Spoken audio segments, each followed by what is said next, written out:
students of the Pilates certificate. This video is a tutorial video on the Pre-Pilates repertoire. And this video is a catalog of the exercises. And what that means is I'm going to run through the exercises just to demonstrate them with quick descriptions, because most of the details I will be going over in your actual class time. This is just something you can practice with, review for a visual of what the exercise is, as well as how we adapt for the client in terms of props and things like that. So again, this follows the handout that you have, which is titled Pre-Pilates Repertoire. Pre-Pilates Repertoire. And in this video, I will be demonstrating the terms listed in that handout. The things you will need if you want to follow along would be some props, and those would be a ball, which would be about a 5 to 7 meter ball, centimeter ball, and a globe, which I'm going to demonstrate, and then a short towel, like a hand-sized towel that we can use for either head support or as another prop, and a dowel or pole or stick, but you can also use a towel for that as well. And then I am going to demonstrate on the Pilates arc barrel, which you probably won't have, and that's okay, and also the physio ball, which again, those are pretty accessible down the road. All right, so let's get started. And if you look at your handout, we're starting with breathing.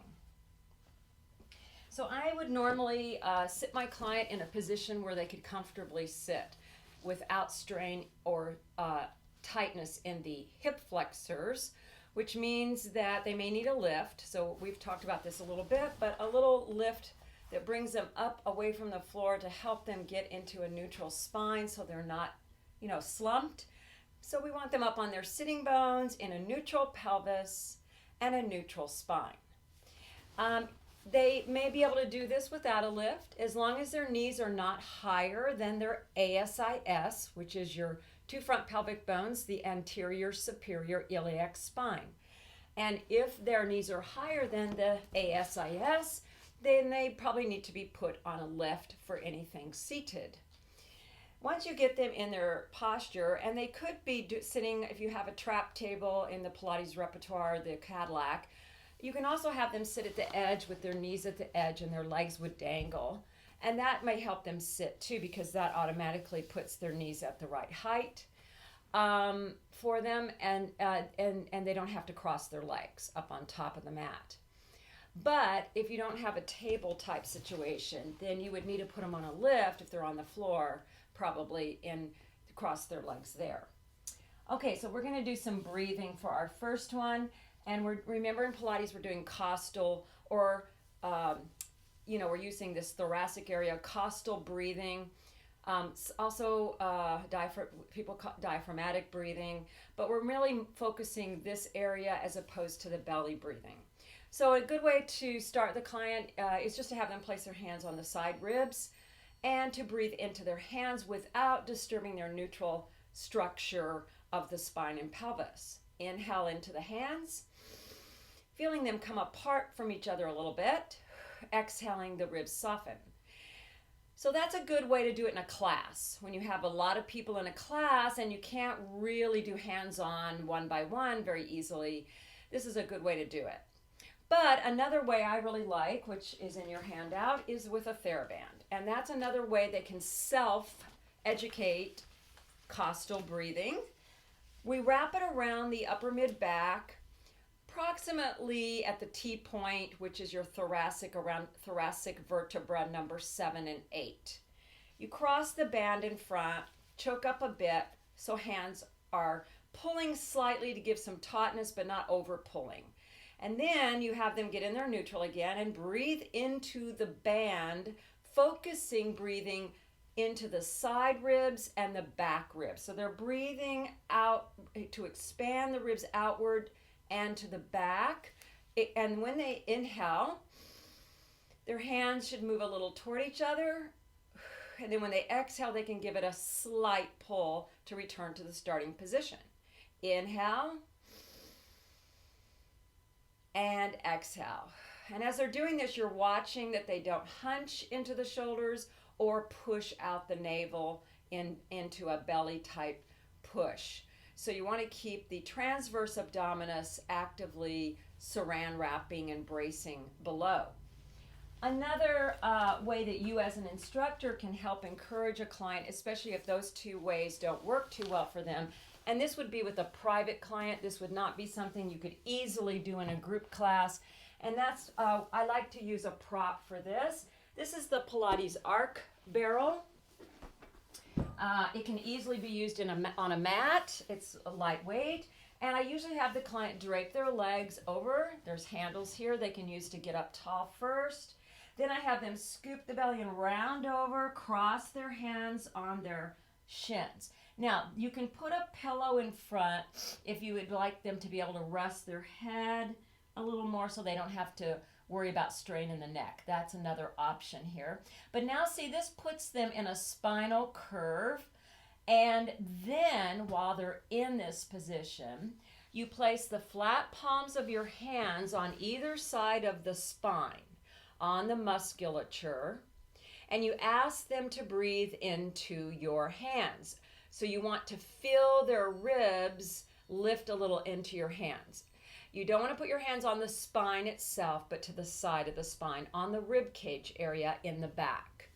Now, your ribs go, all the way up. So I like to start about mid-range in the mid-back and then move down a little toward, it'd be a little bit to that lowest rib down here. And then back up to the middle and then up a little above that and then back to the middle. Because sometimes they're breathing not as fully as they could, and we want to help them learn that, yes, your ribs can move. And you can expand those ribs sideward and upward to the back, and that will help the lung capacity and also help the muscles between the ribs start to activate and work. And this is essential with people with scoliosis because those intercostal muscles between the ribs tend to atrophy from lack of use because they're more concave on one side, and that side typically is not expanding and those muscles aren't working. So I showed in class you can do a one-hand breathing on one side or the other if it's someone like that who has that kind of discrepancy on either side, and ask them to breathe into your hand on just that one side to plump up that muscle on that side, which is pretty much not working as well as it should, those muscles over there, and also help the ribs to expand on that side because they usually have been very compressed for a long period of time, and that's causing that atrophy as well. So those are little tricks. And then if you don't have an arc barrel, another way you can do this, it's a little less stable, so not necessarily appropriate for every client, but you could have, and this ball's kind of big, but you could have them drape over a physio ball, and then you could do the same thing here. Putting the hands on the back, having them breathe into the hands, focusing the breath, trying not to get into the shoulders and neck as they breathe. So they can rest their head on the ball, or you could put a head support in front of them with a box or something. Okay, so those are some options for breathing.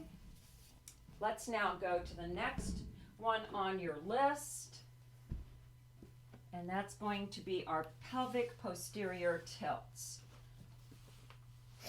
And so again, you do not want to have, you want to have a situation where they can lay comfortably in their neutral, supported, but you also want to make sure they're in good alignment. So this is where propping can help a little bit.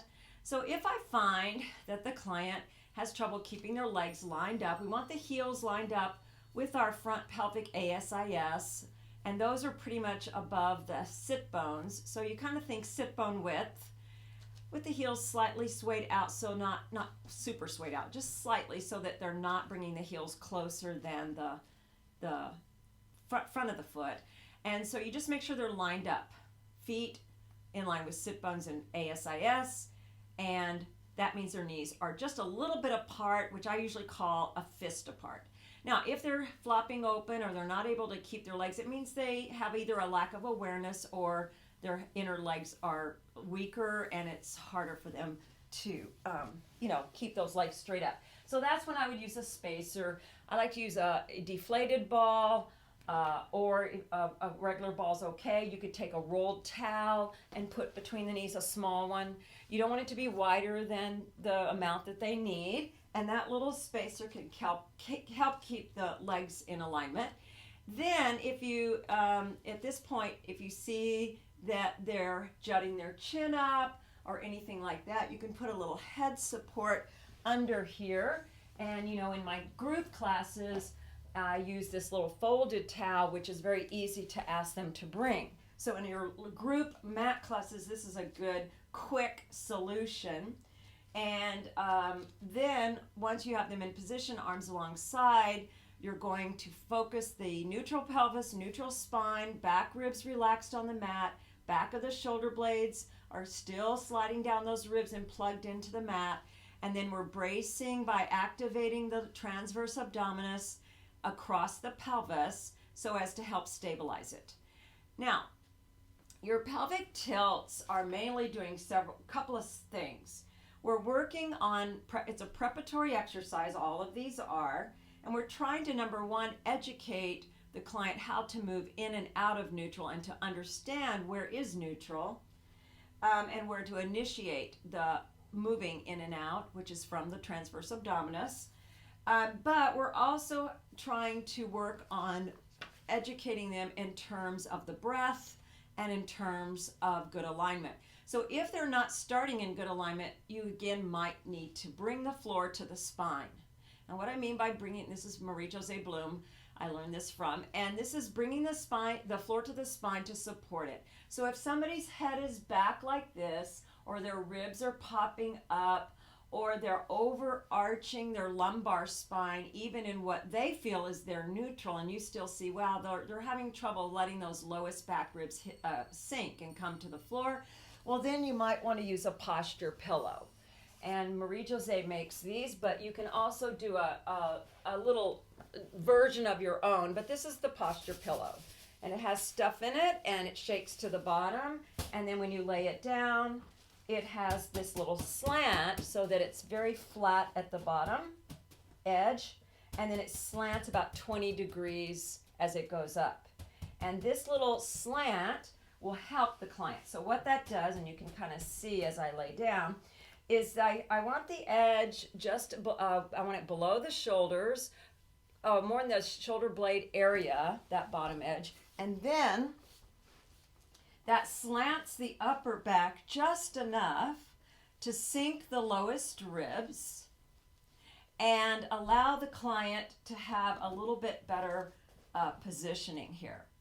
Now, let me caution you, you do not use a lift under the head or upper back if you're bridging. This is only for things that do not involve lifting the pelvis above the shoulders. Because if I lift the pelvis up in a bridge with my head up like this, it can put strain on the neck. So always use the posture pillow carefully or the folded towel, and always take it out if you're doing any kind of bridging or lifting the pelvis above the shoulder height. All right, so I just wanted to show that to you real quick, and I don't know if you can see the difference, but in this position my ribs are more relaxed into the mat, and if I take it out, I'm having to work a little harder. My head's not quite in as good of a position. And so again, if I were doing things that do not involve spinal articulation, other than the pelvic area, then you might want a little lift. So I'm going to use the towel because that's the quick fix. And then bring the feet under the knees a little bit so they're not too far away. If you bring them too far away, you're activating your hamstrings too much. And then we're going to just hollow the low belly, flattening, curl the tailbone away from the floor, but I'm not gripping here in these glutes, and then roll it back down. So we inhale, prepare, hollow first, initiating the abdominals, curl the tailbone ever so slightly, flattening the back waist, inhale, and exhale to return. It's a very small movement. And then you're just mobilizing the pelvis, and that really does help ease out the low back and loosen up in those tight areas. Just this little movement. All right, so that's your pelvic tilts. And then the next one we're doing, and also called posterior tilt, because we're working in a posterior tilt and then back to neutral. Now we're going to do the pelvic clock. The pelvic clock is using a combination of a posterior tilt and a side lateral tipping of the pelvis. So sometimes the first thing I do is ask them to put their fingertips on their front pelvic bones, the ASIS, and just press down on one pelvic bone to tip it to that side. And then like it's a boat in the water, it's rocking and tipping to the other side. It's very subtle. I'm not actually lifting one side of the pelvis. No, I'm simply tipping the pelvis laterally side to side. And I'm just having them think of it as a rolling, tipping action, not a big movement again. Now we put those two together. We start and visualize the front of our pelvic bowl. Now, it is a bowl in a sense. We think of it like the rim of a bowl facing the ceiling, and your pubic bone is 6 o'clock, your navel 12 o'clock, and your two ASIS pelvic bones are 3 and 9. Now I'm moving my arm so you can see. We are visualizing in our brain that we ask our clients to visualize that clock on the face here of the pelvis, and we're going to roll through each little second hand click of all the numbers on the clock, if it was just a regular clock with numbers and little clicks. And so the little second hand, we start from the 6, we start rolling toward the 3, around to the 12, which is in your pelvic posterior tilt, around to the 9, and then back, to the, it's 12, 6, 3, and 9. So yeah, I don't want to make sure I'm communicating this correctly. So you're starting from 6 to either the 3 or 9, depending on your direction, to the 12, and then to the other side, 3 or 9. And you have them do it in the same direction. Now notice, I'm not lifting the pelvis off the mat. I'm rolling it circularly, and it's very subtle. It almost feels like you're just rolling through the back of the pelvis itself. You're not actually lifting either side of the pelvis. I'm going to do it wrong. This would be too big when I'm tipping the whole pelvis and my knees are moving. See how my knees are really rocking side to side? No. This is very subtle. You don't see much knee movement, maybe a little. And it's always very much about just the pelvic bones moving. Now we reverse direction, and just whatever direction you were going in, you have them reverse it. And then you say, as they're doing this, if you feel sticky spots, you just slow down through those sticky spots, trying to massage them out a little and release them. This comes from a method called Feldenkrais, and we've adopted some of those ideas. It's minute movements that re-educate the brain and the body, neuromuscular re-education. Okay, now after I've introduced the pelvic clock and we return to neutral, now our next one on your list is the bridging. Now you notice the order I'm doing it in. So sometimes I like to start with these more subtle movements before I do something as big as the bridging with the spinal articulation.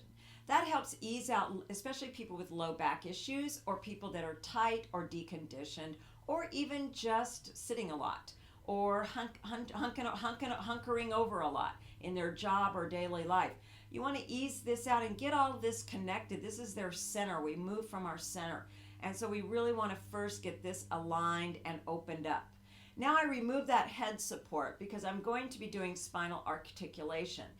Again, we start with that posterior pelvic curl, and then we keep curling. Now my glutes and hamstrings kick in as we roll up, not too high on the neck, but more on the upper shoulder shelf. I call it the shoulder shelf because you're more on the upper shoulder blades and the back of the shoulder, and you have a straight line ideally from the shoulders to the knees. And yes, your hamstrings and glutes are working, and you're really stretching the front thighs forward away from the pelvis.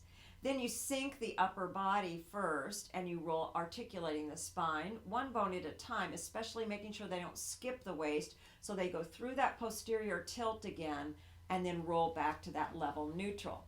This is more complicated than it seems, so you have to really watch as they're doing it. Sometimes people will lift one side and they'll tip to one side as they're rolling up. Also, you might see at the top that they start to wobble. That means they have some instability.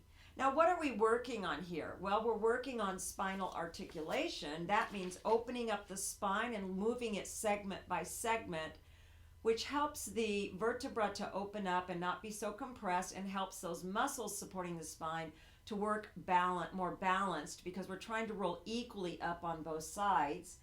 But in the spinal articulation bridging, we're also working on stabilization through the trunk as we roll up and roll down. So that's why you'll hear me cue often that I'd like you to roll down in a straight line. So we get up here, and we might want to say, really try to roll down so you don't feel that shifting side to side, and try to roll like you're painting the little, in the highway, that center line that's broken down the center. We're rolling our spine into that line so we don't waver to one side more than the other, or whatever image seems to work for your client. And just making them aware of it will help, so that they don't favor one side more than the other as they do their spinal articulation. Okay, then I want to show you wrong. So if I go up too high and push my chest up like this, that's a little too much, right? You see how it puts my chin jamming down on my chest? It really puts some strain on my neck. And also it's opening my ribs in the front and causing me, maybe you might want to do it. Sometimes in yoga, there's that feeling of wanting to open the chest, but that's not our purpose by pushing. And then now my low back is doing a lot of work when I do that. So remember, don't go to that extreme. So when you're cueing your clients, you want to say you want to roll up through the vertebra one at a time. But when you get to the top, it should just feel like I could put a pole from my knees to shoulders and it would be in a straight line. And then roll back down. Just be careful they don't over push up. Now, if clients have back issues, that you may have to just have them go a little bit up, not all the way, and then roll down. They may not be ready to go to the full bridge. That's okay. You just have them go where they can go without pain or discomfort that is, significant. It's never comfortable because it does work muscles, but what I'm saying is if it causes pain or significant discomfort. Then for shoulder shrugs, your next one, I'll put my head support back in. And I like to use a dowel for this, but I'll show it without the dowel. So we take our arms up with the palms facing each other, and it's approximately shoulder width apart. And notice I'm slightly forward of the shoulder. I'm not straight up over the top of the shoulder. If I brought my hands together in the center, they would be across from my solar plexus, which is that soft spot at the base of the breastbone. And then from there, if I just open, that's about where I'm going to start. All right, so be sure to educate your client about the solar plexus, and that is where we often line up the arms for certain things. Now, I like to just start with some arm movements. So I might just have them open the arms side to hover above the floor and then close back to that shoulder width apart position. And just have them do that without moving anything else and keeping their neutral position and their abdominals active to support. Then this is the next one, which is the one we're working on, is the shoulder shrug, not the shoulder shrugs. Now let's do the shoulder shrugs. I'm sorry. So we'll do that next. So now I'm going to just lift the back shoulder blades up toward the ceiling and then draw the shoulder blades into the mat, widening the collarbone across the front chest. Now, I use that collarbone cue because the collarbone and the shoulder blades are connected. The collarbones, those S bones that come out to the tip here, they're actually have a connection joint-wise with the top back part of the scapula, your shoulder blade, And those two shoulder blades and the two collarbones form a little harness that sits on top here of your ribs, and that's a very mobile body part. But we want to make sure that when we're doing our shoulder shrugs, which is really scientifically in anatomy, we're calling it protraction and retraction of the shoulder blades. Protraction, the shoulder blades move apart. Retraction, the shoulder blades move toward each other. Not pinching together, just moving back to positioning, laying on the back ribs. Now, I'm doing that laying down though. So, the shoulder blades are moving toward the ceiling to protract, and they're moving toward the mat to retract.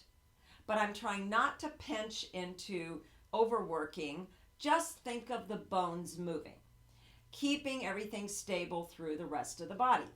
Inhale to shrug up.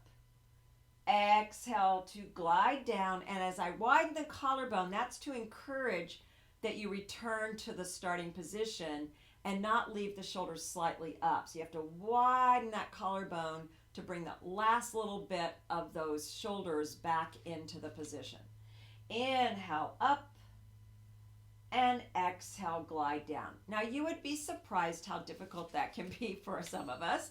And so sometimes I actually spend a little more time and do alternating, one shoulder at a time, just to mobilize a little more, loosen up a little. And then sometimes I have them go a little quicker. And Eve Gentry, who did a lot of pre-Pilates work, actually did this kind of shimmy thing, where you just relax and let those shoulder blades just kind of shimmy up and down. And then just wrap and hug yourself. And that can just, again, release tension and allow the bones to just move and not try to force it. Now let's do ribcage arms. So that sort of was preparatory work for another preparatory exercise called ribcage arms. This is one I like to use a dowel for, but I'll start with my arms in the same starting position. We've drawn the shoulder blades into the mat, retracting a little, and we are in our neutral spine and pelvis, and we reach back, but the whole object here is to only reach back where you can keep your lowest, and well, all your ribs, but especially your lowest back ribs on the mat. I'm going to do it wrong and see how I'm popping my back ribs up. So if I reach back and pop my ribs, that's no, we don't want that. So we're encouraging the placement of the rib cage so that it doesn't move as we move the arms. So we're disassociating the shoulder from the rib cage. The body part moving is the shoulder.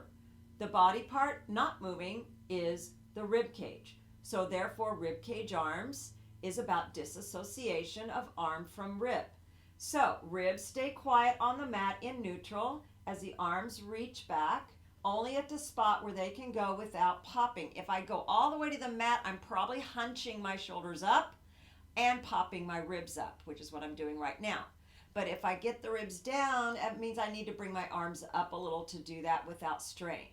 So usually I say, don't try to touch the floor. Just go where you can keep your alignment and then return back to straight up. And again, this is a great warming up exercise that does teach the concept of disassociation from shoulder and rib. Then I like to add a prop of the stick. And the reason I like to do that, and I'll demonstrate it, is because some people don't do their arms equally because maybe one shoulder's tighter than the other, yeah? So you might see them going, I'm reaching back, but now one arm tends to go a little further than the other. Oops, yeah, and we don't want to keep encouraging that imbalance. So what I'm going to do is have them hold the dowel. And again, I'm holding it a little wider than shoulder width, thumb underneath, wrist straight, meaning don't break or flex your wrist, and fingers extended over the top of the dowel. Now, notice I'm a little forward of the shoulders over the solar plexus as before, but the stick will keep the arms equal, which means I may not go as far back on the side that could go far back, No, both arms are going to go where that other side that was tighter, only where that one can go, so that you keep it equal. And then back up. And you say, well, yeah, but don't you want them to be able to go further? Yes, they will, over time. So you keep reaching, inhale, and each time you check their back ribs, or have them check their back ribs if you're in a class. Are you popping those back ribs up at all? Oops, you went too far. Are you hunching your shoulders at all? Ooh, you went too far. Is one arm tipping lower than the other? Try to keep your stick level. And then you do this in your warm-up is a great way to start this. You only need to do 3 to 5 of these at the most. Most of our repetitions in Pilates are pretty small on this pre-Pilates work. 3 to 5 repetitions each of each exercise is probably just fine. You don't need to do a lot of repetitions of this pre-Pilates. Okay, now that's using the stick. So now let's go to leg levitations. And we'll go from that right into the toe touches, which is both of these have to do with femur flexion. Your femur is your thigh bone, and your femur has a little ball, a neck with a little ball on the end of it that goes into that pelvic little cup, and that's your hip socket. So we always want to make sure we're kind of clear in our own mind. Next semester when we do anatomy, it will help you as well. But now I move the feet a little bit further out and put the knees and feet together for the leg levitations. Why? Because if the feet are too close to me and I lift my femur, my leg is just sort of hanging there. And I want to make a connection that's a little more challenging. So I move the feet a little bit away so my knees are more at a right angle. So you can see I have a little more of a right angle in the knee bend, whereas here that bend is more deep. It's not a right angle. It's a more creased, pulled in position. So out here, neutral spine, neutral pelvis, arms alongside, transverse abdominis turned on, multifidus turned on. That's another whole video, right, that you have. And then once you have them in that position, you're asking them to do this isolated movement of just the femur moving with the lower leg staying with it in the same shape. And that ball and socket is the wheel that you're spinning. So your wheel is the ball and socket joint here. And we're going to spin to lift that leg up and spin to lower it down. And the way I usually cue it with a client is just maintain your neutral pelvis, because if your pelvis moves, then you're lifting your leg by rocking your pelvis. Well, then you're not using the hip the way it's designed to be used. And so what's happening then is that would be as if in life I was walking with my pelvis tucked. Very not functional, right? And so when they tuck the pelvis to lift the leg, that's encouraging this function. And we don't function like that. We function like this, neutral pelvis. So we're teaching that because amazingly, we do have to teach it. So we pelvic area, neutral, stable. Stable means no movement. Slowly, because the brain learns better through slow movement. Lift slowly. Don't move the pelvis. They can even monitor with their hands, that's fine. And try to get to that 90 degree over the hip socket. And then slowly down, and I usually say like you're putting it on a pool of water. We don't want them to just think of it like I'm marching. No. This is really deep work. You're using those core, inner core muscles. So we slowly lift, inhale, without moving the pelvis or changing anything in the alignment, and lower down. Now you can do 3 on one side, then switch, or you can alternate. Either way will work. But if you alternate right away, just make sure they're aware that when they pick up the other leg, there shouldn't be any side to side shifting. They should do it slowly so they can make sure they maintain their neutral pelvis with no wobbles. Then once they've done that, the next level of difficulty is to add the other leg joining. The first one goes down, the second one goes down. Then I go starting from the other side. First leg lifts, no movement in the pelvis, second one joins. What are they working like crazy? The transverse abdominis, the multifidus. Yes, those deep inner core muscles. So you can do that oppositional, but then vary which leg initiates. So they don't always initiate with the same side. Now, once they've done that, and you don't do all this in one session necessarily, then the next level of difficulty is one leg lifts and other leg joins, and then we stay. Now we do those toe dips or toe taps. You're going to keep the right angle in the knee and dip out and down and lift with control. And we are trying not to move the pelvis as we move the leg. So this is hip disassociation. Disassociating the leg moving from the pelvis. We want the leg to move, the femur to move, but we don't want the pelvis to move. So hip disassociation. All right, now after they've learned to do those, they've really found their abdominals and they've found maybe the multifidus, we hope. And again, this takes time. It won't happen in one session, and do not expect it to. So if you go to your list again, the next thing we're going to is the upper body, and we're going to do our ab curl. So again, I like to use my little spacer between the knees and go into my neutral. And then I like to do it with the hands interlaced initially, so we don't have to worry about neck strain until they strengthen their muscles a little bit more. And so in my group classes especially, I'll use the hands behind the head. Sometimes in my privates, I'll use props, which I'll show in a minute. And so we nod the chin. We sink the breastbone away from the chin to curl. So we're always initiating from the musculature to move the bones. We want to maintain the upper body moving, but not the pelvic lower body moving. So that means I'm folding at the solar plexus, but I'm initiating with that little nod. So my head gets into a position to get ready to go up and over, and then my sternum can move. It does yield. So I'm thinking of my sternum literally sinking and sliding toward the navel. So I go nod, sink, and curl. And then at this point, the client is looking at their legs. If they look at the ceiling, this happens, and this is not how you train, because this is strain, strain, strain. So you want them to be here where they can stay here without strain. You have to teach that, but using the hands helps initially. Inhale, nod. Sink the breastbone to curl. Hold at the top, inhale. Lower the chest, exhale. Inhale, nod. Sink to curl. No tuck in the pelvis, inhale. And lower the chest, exhale. Okay? Basic ab curl. Some props you can use for that. Well, the posture pillow helps because if they're struggling, that already puts their head and upper body in a slight slant. They don't have as far to go. So if they're on the posture pillow, it encourages that folding at the solar plexus. Inhale, nod.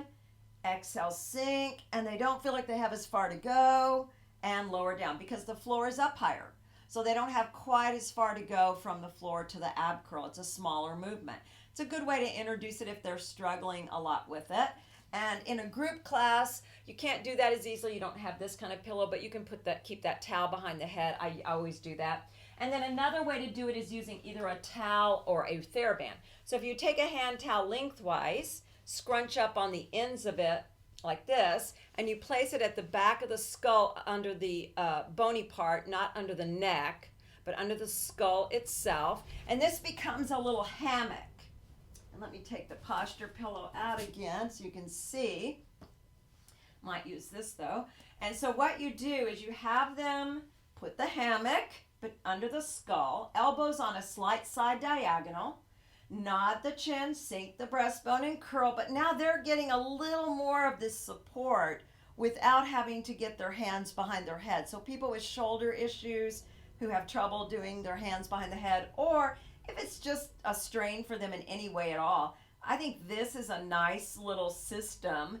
Eve Gentry did this a lot, and she would even have where as a teacher you can roll their head side to side where you're holding the hammock with your hands and that's good for people with tight necks, stiff necks, or neck problems to ease out the neck and upper traps, upper trapezius muscles. And so, again, this little hammock is a nice idea. I can do that same thing with the band and just use the band as my hammock. Sometimes if you have a long band, I'll just fold it in half. This is a quick one I use in my classes sometimes because when I'm face-to-face, they all have TheraBands because we provide them. So we lift, and I've got this little hammock.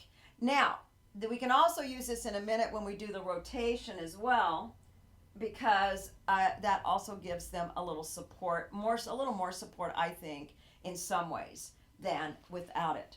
Okay, so that was your ab curl. And then we're going into what I alluded to, the ab curl with rotation. So in a group class, the way I teach that, again, is just to start with the ab curl, which we've already taught. And then you just do this little side pivot to a diagonal and back to center and to the other diagonal. It's a very subtle movement. And the thing that you have to watch is a lot of times people think they're supposed to roll.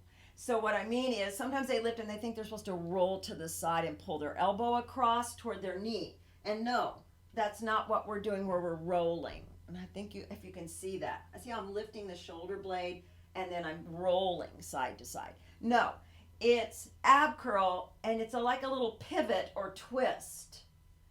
There's no movement in the pelvis. And this is terribly difficult if done correctly, but it does isolate the obliques a little differently.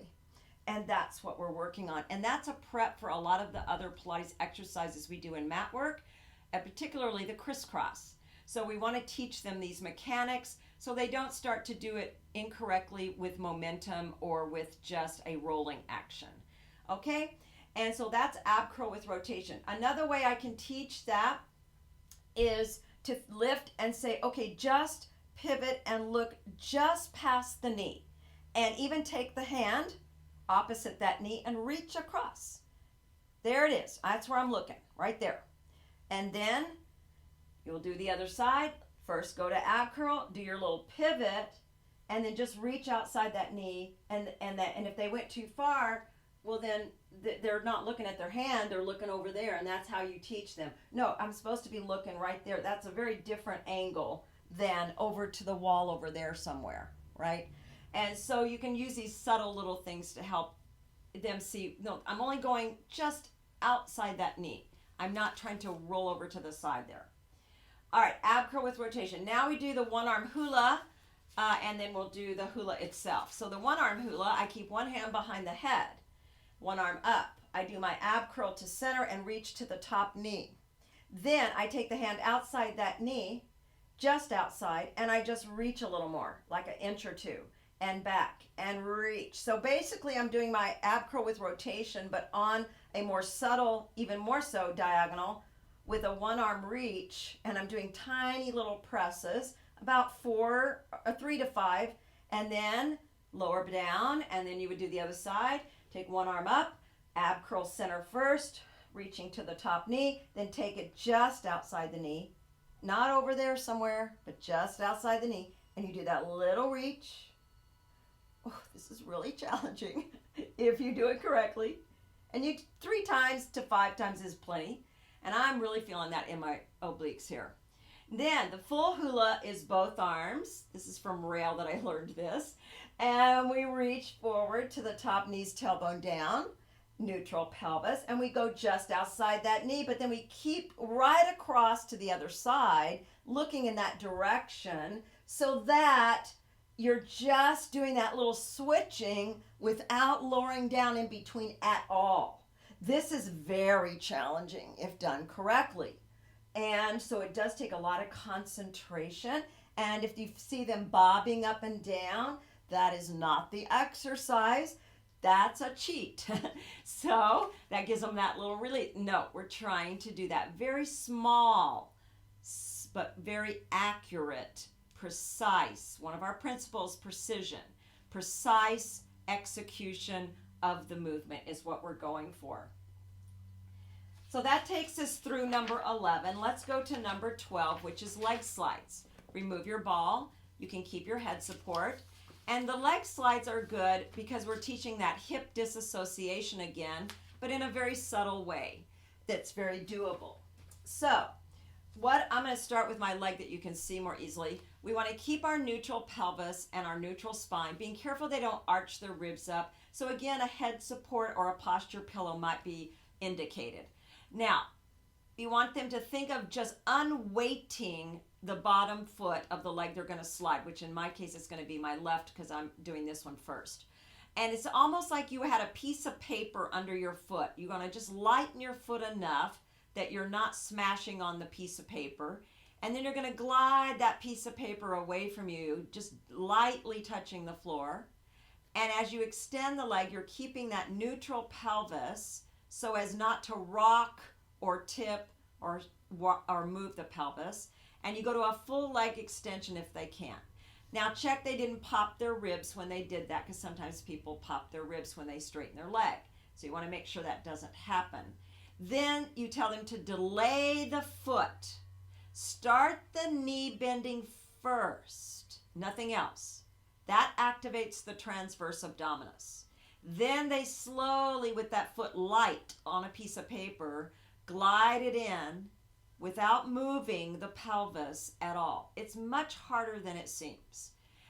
Then I like to alternate, but you can do several on one side and then switch. So you unweight the other foot like you're on a little piece of paper. You don't want to smash the paper, and you slide that paper out away from you, keeping the foot light but keeping the neutral, gliding out to a full extension of the knee. Then pause for an inhale as you think about delay the foot moving. Start the knee bending without moving the foot. Then drag it in slowly and return to starting position.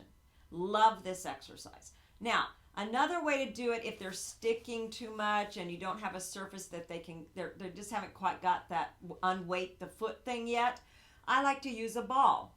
So just take a regular ball, and we're going to place the sole of the foot on the ball, foot next to foot. So the foot's already a little up. Now, check though the neutral always and the neutral spine and pelvis. Now, this time you just say stay light on the ball with your foot, and let them know that as they extend, the ball will roll up onto the calf, and that's fine. So you think light foot, no weight, and you inhale to glide it out straight. Nothing moving in the trunk. Pause, inhale, and then again, delay the foot. Start the knee. Then as you continue bending the knee, the foot will glide in. And if they do it correctly, they're really using the transverse abdominis to do this. Inhale to glide out. Delay as you start the knee. And exhale to return. Then you would do both sides 2 or 3 times. Then the next level of difficulty, I wouldn't do all this in one session, break it up, would be both feet on the ball together. Now, make sure they're in neutral. We make both feet light on the ball, and we extend both legs out. Inhale. Oh, this is super challenging not to put pressure on the ball.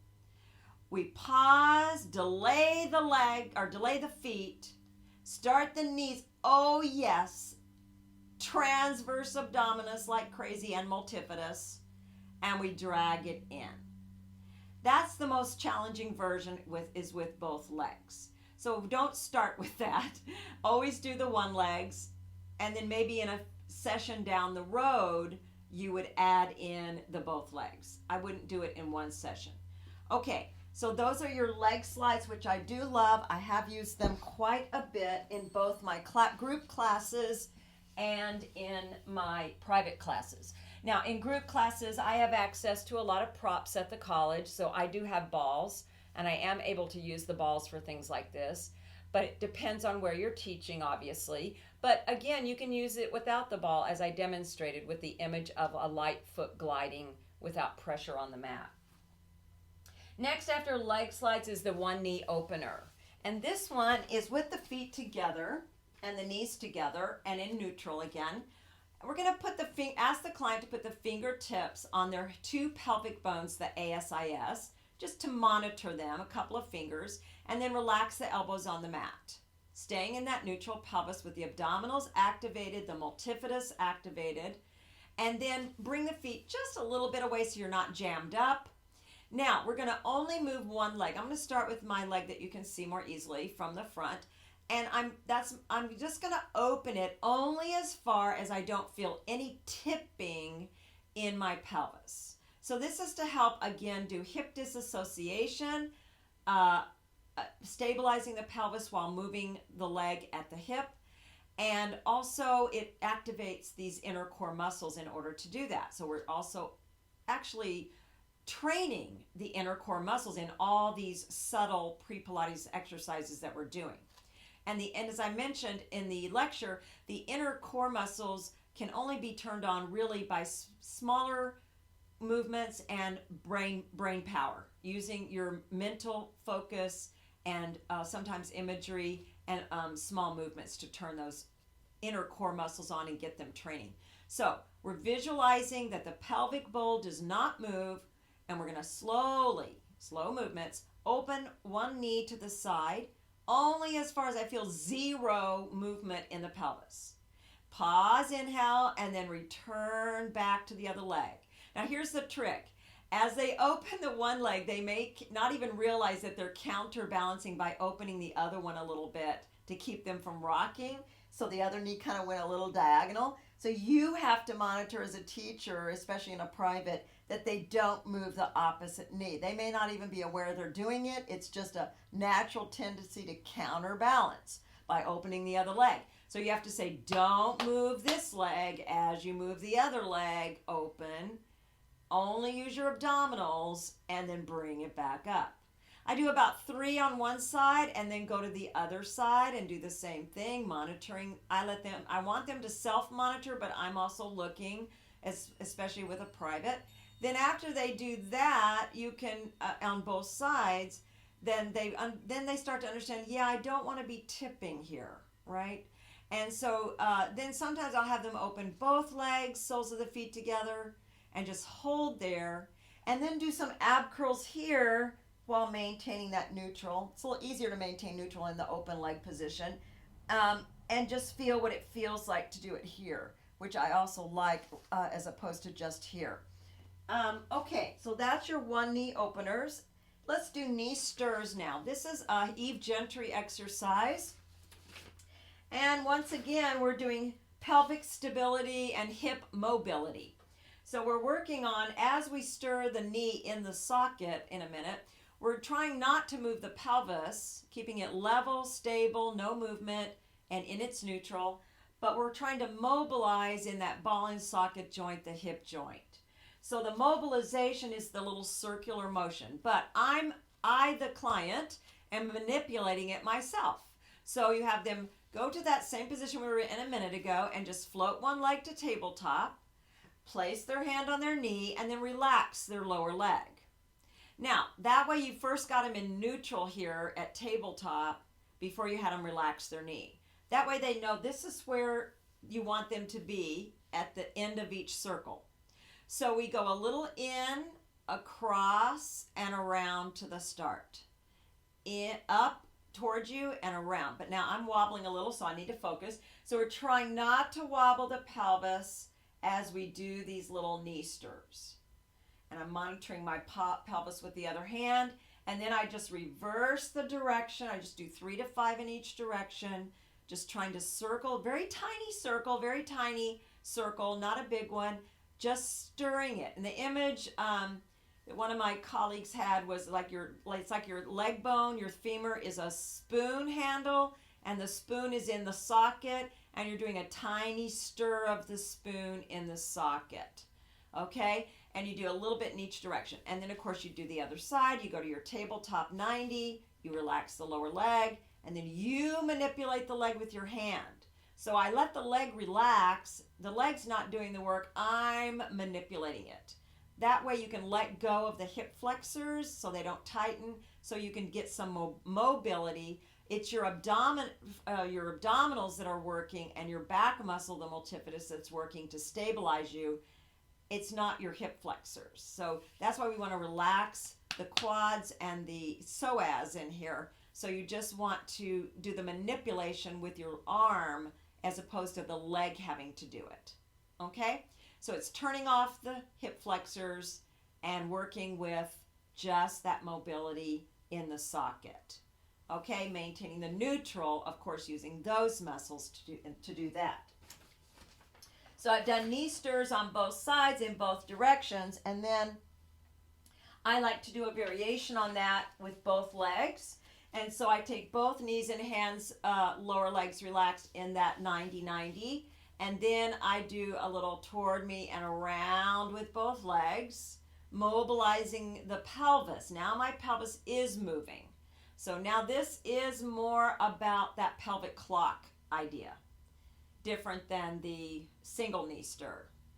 And then I do both directions, and then I can then do them separately. They go apart from each other and back together and away from each other and around and together.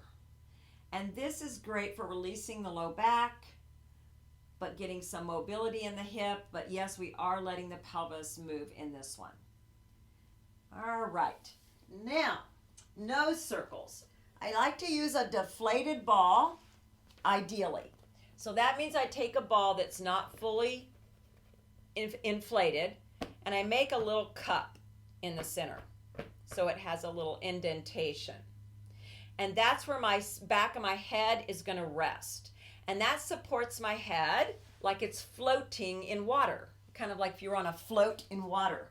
And that way my neck is free to float in space.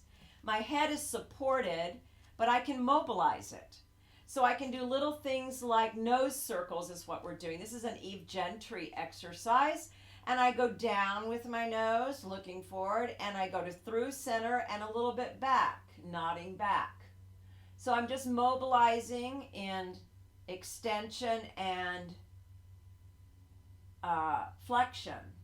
So forward in flexion and back in extension. Then I can also rock side to side, moving the head in rotation, right and left. But I'm not using my neck muscles to do it because I'm on this ball. It's much less strain. Then, after I've mobilized in a larger way that way, I'm going to ask the client to visualize that they're drawing a little circle on the ceiling with their nose. So these are smaller little head circles. And so Eve Gentry called them nose circles. And so you're going to go just with your nose, these little small circles. And then you would, of course, reverse direction. People with neck issues or neck tightness, this helps release a little bit of that. All right, and then they can just come back to center and rest a second for a couple of breaths. All right, and then the next one on your list is number 16, the knee sways or knee drops. And this is a supine twist. It's in your book as listed as supine twist. I also call it knee sways in my classes. And we're going to be moving the pelvis and the legs as a unit together. And we are working obliques, both for stretch and strength. So we go into a neutral pelvis and spine. Open the arms to a side T shape with the palms toward the ceiling, and make sure the arms are slightly below the shoulder line. And then bring the feet closer with the heels up, toes, balls of the feet touching, but do not tuck. Keep that tailbone anchored. Knees and feet together. And now you're going to move both legs as a unit. But to do that, one foot has to come off the mat in order to stay with the other foot. I sway over to the right, keeping my left back shoulder blade on the mat. Only as far as I can do that. Never go so far that they just plop over and overarch their low back. That does not serve anybody. It only puts strain on the back. And so no, that was a no that I just did. See, I'm only going to the diagonal where I can keep not only the shoulder down, but not arch my back. It's in neutral. I'm just tipping to the side diagonal in neutral. But I am feeling a stretch across here.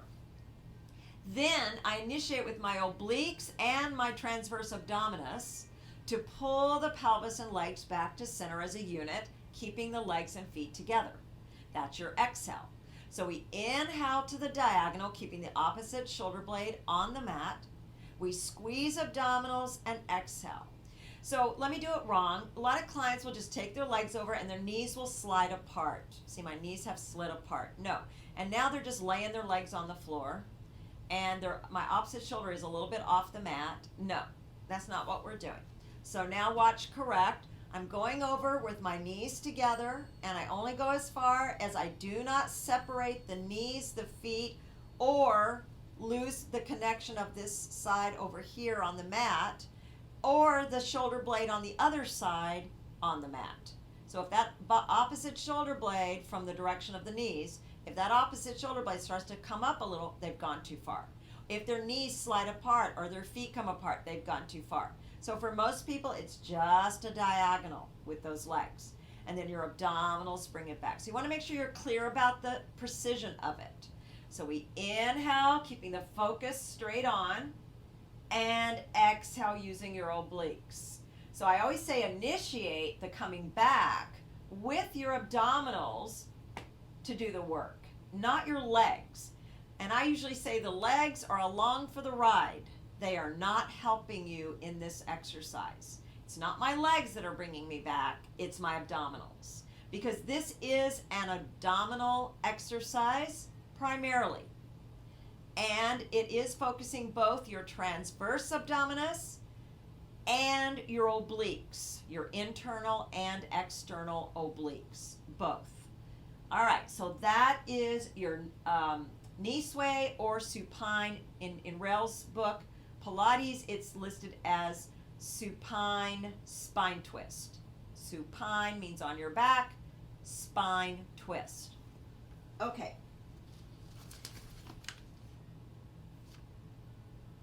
And notice I was keeping my feet on the floor. That is the pre-Pilates version of the supine twist. Later in the fundamental and intermediate work, I will show you the next level of difficulty of the supine twist. But since today we're just doing pre-Pilates, the feet stay on the floor. Okay? Now we're going into number 17, 4-point kneel. The 4-point kneel is a quadruped position. This is where you're on all fours, hands and knees. A challenging position for many clients. I want my hands right under my armpit, not in front of my shoulders, because that would be like a table with the legs out on a slant, right? Not stable. And we want that connection of the mid-girdle. Now, the knees are about a fist apart, so they're lined up with our sitting bones and our ASIS. And the shins and top feet are bonded to the mat, not floating up here. We don't want them just hanging out up here. We want them bonded down. Now, I want them in a neutral spine, neutral pelvis to start. Already you're working here. And a lot of people will say, ooh, this hurts my wrist. Let me tell you real quickly. Wrist weakness is directly related to upper mid-back weakness. To strengthen the upper mid-back, we do a lot of pre-Pilates to do that. Rib cage arms, my little goalpost one that I teach, and then some resistance work, but also weight bearing. So if they have wrist problems, I usually will give them a lift of some kind. In a mat class, a quick fix is roll the towel, or if they have a thicker one, better even yet, and put the heel of the hand on the edge of the fold, and that takes a little of the flexion out of the wrist. So you hear flat, it's really flexed. Up here, it's less flexed. That can help. You can also, they do make little things, little slanted props that you can use as well if you're doing privates and want to invest in those. But for my group classes, often I'll just say if you have a yoga mat, just fold one end by rolling it, and then put the heel of the hand on the edge of the fold, and that will take pressure off the wrist. So it's not flat but a little bit more on a slant. If that does not work, then they need to just do maybe a few seconds of it, working on the positioning, and then take a break. Okay, now, neutral. The tendency in a 4-point position is to do this. See the sagging of my sternum toward the floor. So you want to cue, lift your breastbone away from the floor. And then the other thing that happens is the head goes below the shoulders because they're looking between their hands down here. No. Tell them to look 2 feet in front of the hands, and now their head goes up in line. The pelvis should be neutral, not tucked to start. So you might need to cue, lengthen your tailbone toward the wall behind you so that your tail is lengthening toward the wall behind you. Now, lift your navel from the floor without rounding the back. So I'm going to let my belly go. Now watch, I'm going to lift my navel away from the floor, but I didn't round or tuck. Now we're in our neutral supported. Just being here is work. All right, so just teaching this position and being in it for a few seconds, 5 to 10 seconds, may be where you start. That may be all you do to start. That may be enough for them. And then I would recommend going into rest position, which is like a child's pose in yoga.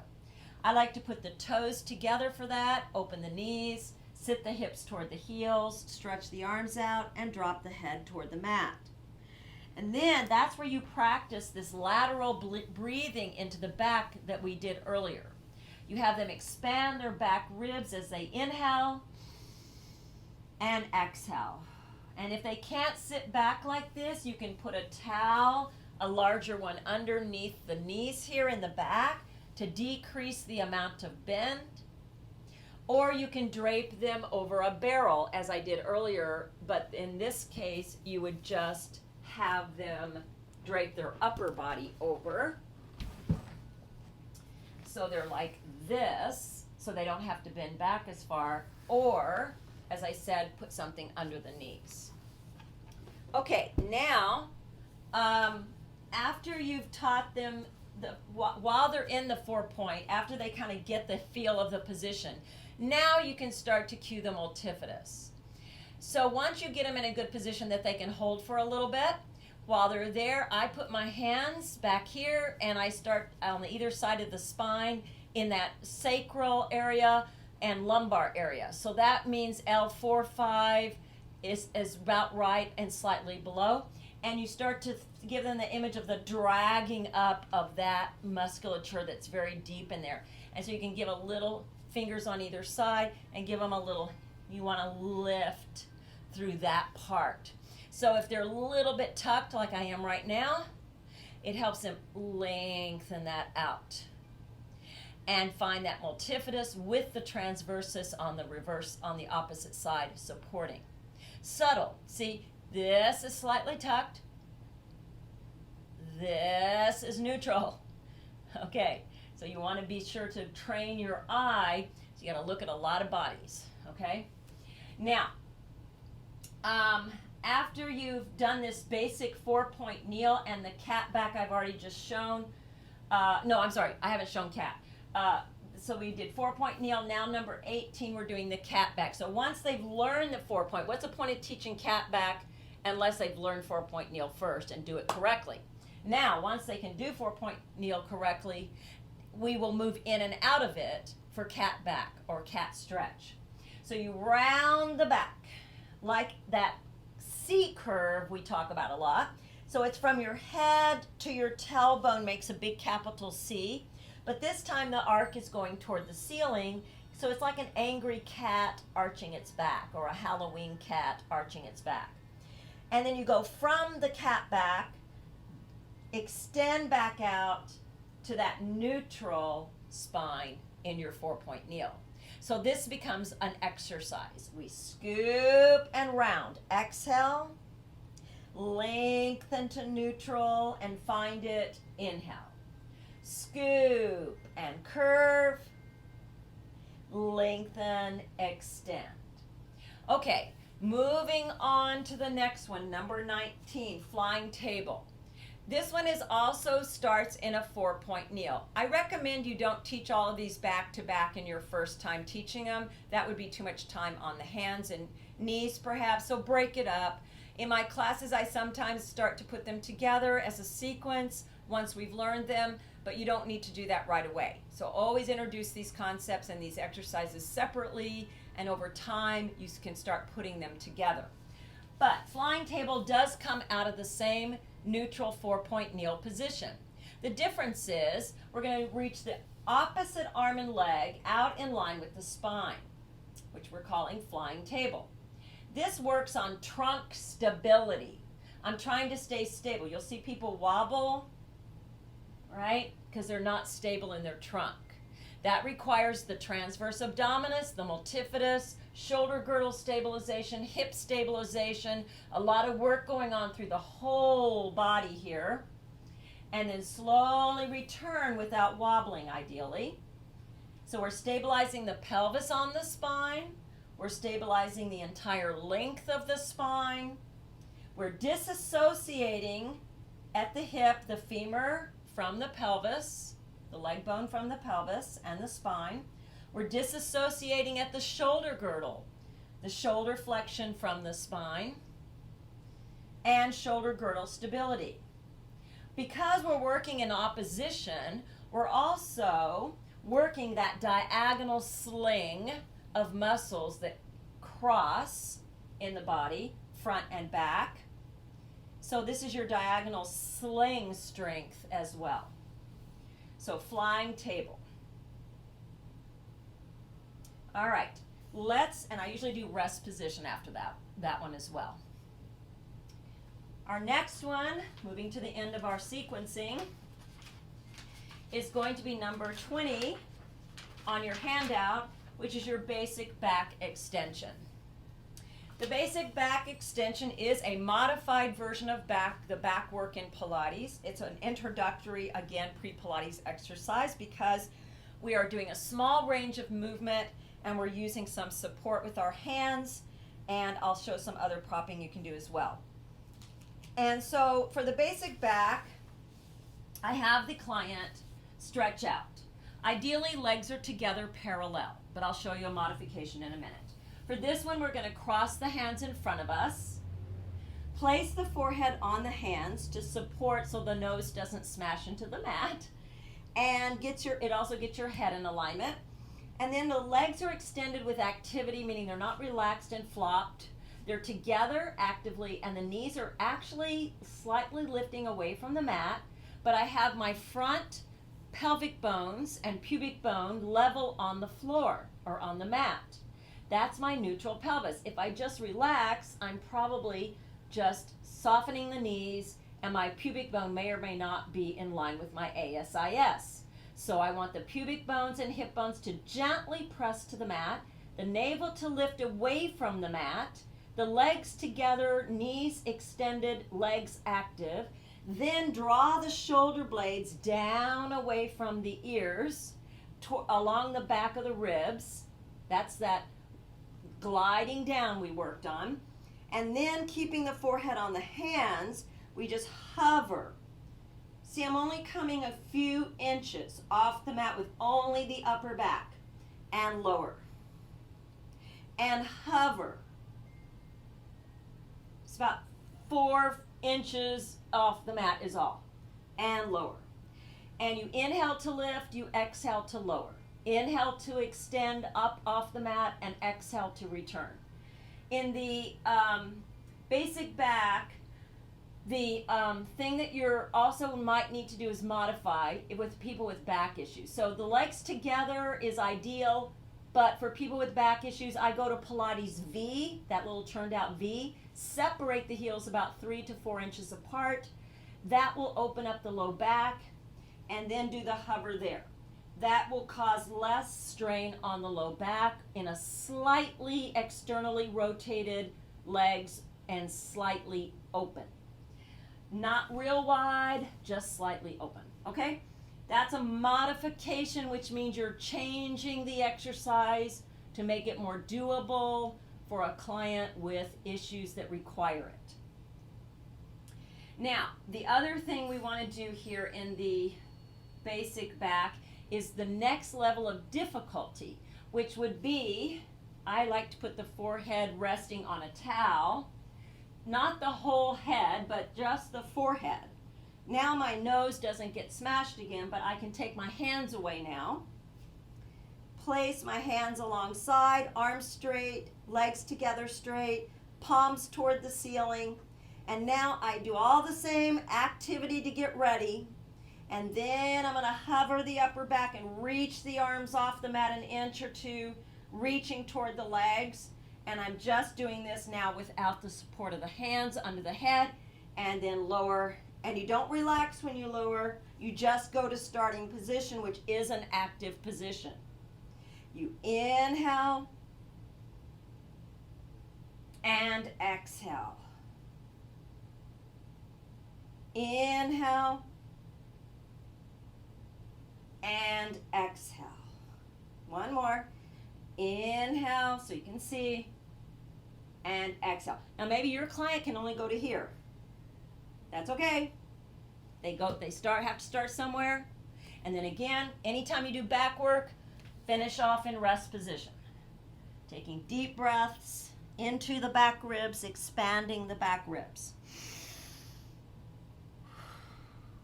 Okay. All right, moving along. We're in this home stretch.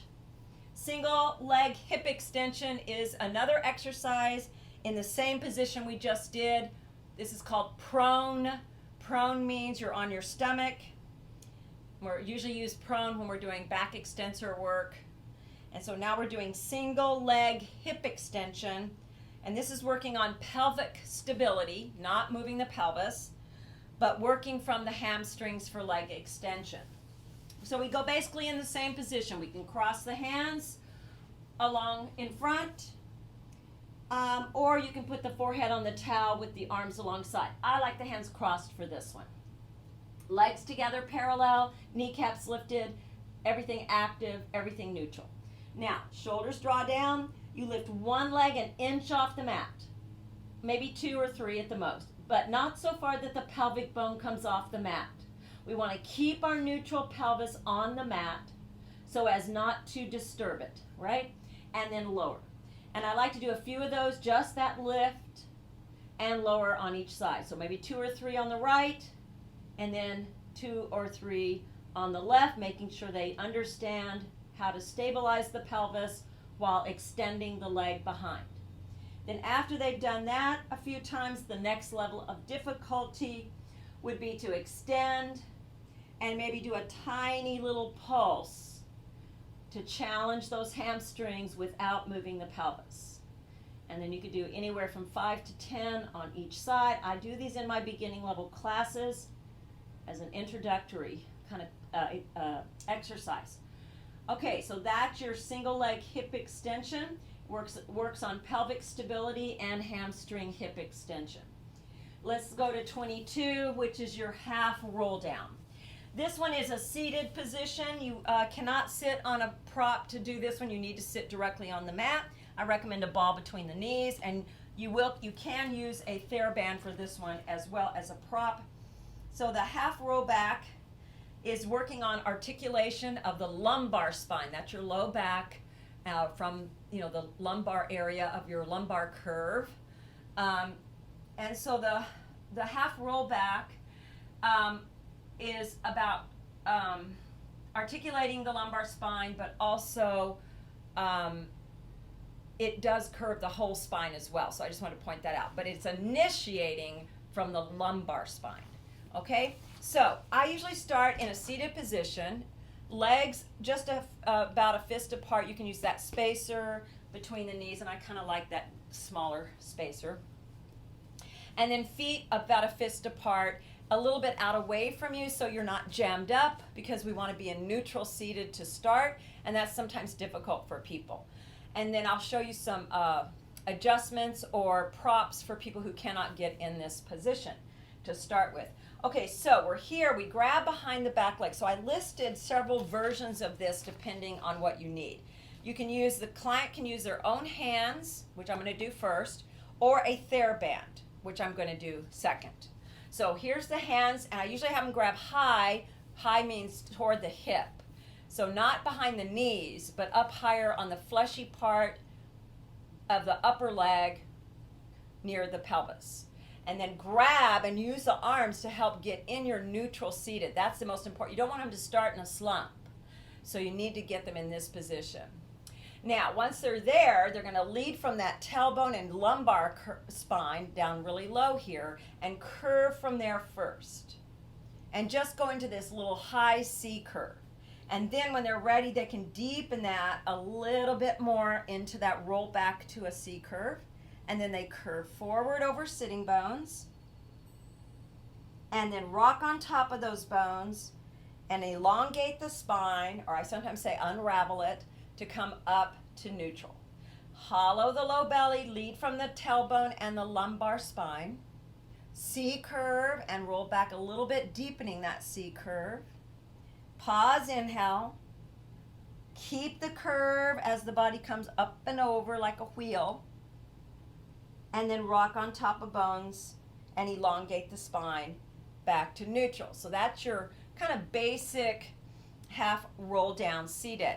Now, another variation on this is to use a TheraBand around the upper mid back, because you want them to also understand you want to expand the ribs as you C curve.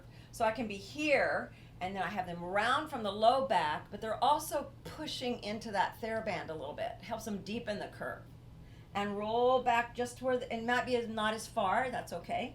And then roll up and sit tall. So that's one way to do it, like this. And then another way is to hook the band over the feet. So then in this case, they would need to flex the feet, hook it, choke up a bit on either side for this one, and then just roll back with the assistance of the band. So now the band is assisting me. We call it an assist.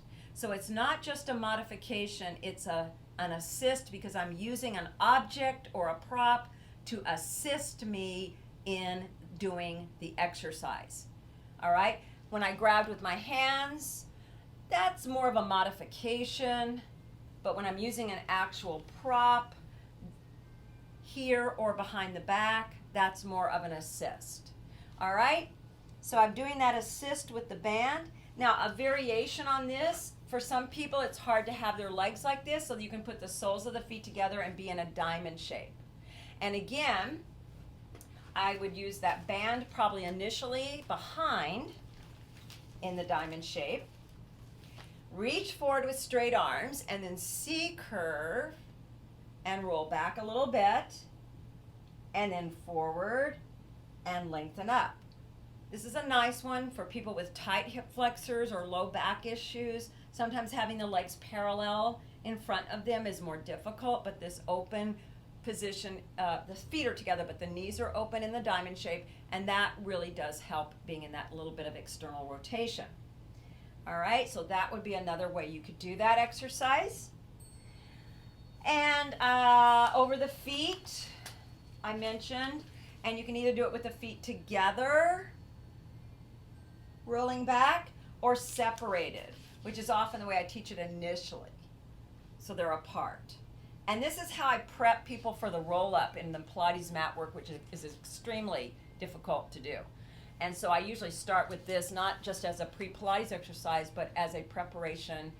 Well, it's preparatory, but as a way to articulate the spine, to teach them principles, but also to prepare them for these way more challenging exercises that you start doing even in level 1. All right, now I'm adding a few things that are not on your list. I didn't put the sideline work in there, so I'm just going to do a couple of sideline exercises. The first one is going to be setting up into sideline. And when we set up our clients for sideline work, it is very important to be in good alignment. So when you have them lay on their side, I like the bottom arm extended, palm toward the ceiling, head support between the head and arm to get the head in alignment. You can see if I put it directly on my arm, I've got a little misalignment in the neck. So I like to take my folded towel and use that as a little head support to get it in line with my spine. I'm going to bring my legs into a bent position initially, and then bring the feet back in line with the sit bones. So I'm in what I call a clam shape. So I have the knees on a little diagonal forward, but I have my feet lined up, my heels, with my sit bones. So instead of them being parallel to the edge of my mat, they're a little back here, but I'm still at a forward angle in the knees. Kickstand the front hand to the mat, draw the top shoulder away from the ear, and lift ever so slightly under the waist. And as you do, have the client put their hand right in the waist on the hip pelvic bone, the pelvic bone here, the crest of the pelvis.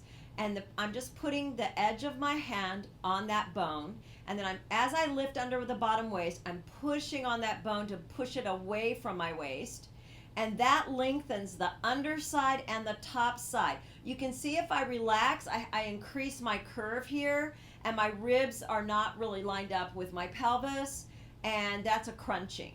So I want them to lengthen and lift a little under the waist. Now, if they have trouble doing that, you can slip a towel, not too big of one, a small one. You can slip that under the arc of the waist, and that can help them see how now I'm elongated. All I did was put that little towel under the waist, not on the ribs, but under the waist, and that helps elongate my area right here. That's what we want. And the clam is about the multifidus and the transverse abdominis. So I'm trying to stay in neutral pelvis on my side, not rocking forward or back, hip bone over hip bone. So the ASIS over the bottom ASIS, and then my pubic bone and ASIS in the same plane, which is now this frontal plane. And then I can even monitor and put my hand here to make sure I don't move my pelvis. And I'm only going to open the knee, kind of like we did seated, without lifting the foot, only as far as I don't rock back in my pelvis, right? So it's only the leg moving, not the pelvis, and then lower. This is called the clam. And I lift the knee, inhale, not moving the pelvis, and lower, exhale. And as the client is doing this, if it's a private, I go behind and do that little lifting back here with my fingers dragging up like the tattoo on the skin below the waist, and talk to them about the image of the multifidus and try to give them some imagery there as I give them a tactile touch to give them that feeling. And hopefully between that and then this pressure here that they're doing for themselves and the movement of the leg to challenge that stability, we start to kick in both the transverse abdominis and the multifidus. That's your front back core synergetically working together to stabilize the spine and the pelvis, which is what we're working on here. Now you can add variations. You can do the knee. I went a little fast. I do those pretty slow. You lift, foot in line, foot to foot, lower down. Lift the thigh, foot in line, not moving the pelvis, ankle to ankle, lower down. And you can do several of those. And then this last level of difficulty, lift, in line, stretch out, slowly bend, knee over knee, foot to ankle, lower down. I'll do that one again. Lift the thigh, foot in line, stretch straight out to the wall opposite in line with your top pelvic bone. Don't go up here, straight out. Now, you keep reaching the foot in opposition as you bend the knee. Don't just think of it as you're almost doing internal resistance here to pull it back to here. Then foot, you're reversing the sequence, foot to the ankle, and then knee down. They're going to feel it in the hip, in terms of musculature, the back side of the hip, the glute medius, your middle glute, and they'll also feel the stability work in their transverse and their multifidus, but they'll really feel it in the hip as well. Okay, that's a simple exercise it seems like, but actually to do it really well is a lot of concentration and very specific small movements, again, to train those inner, deeper, what we call local muscles as opposed to global muscles. All right, so that kind of concludes our catalog of the pre-Pilates exercises.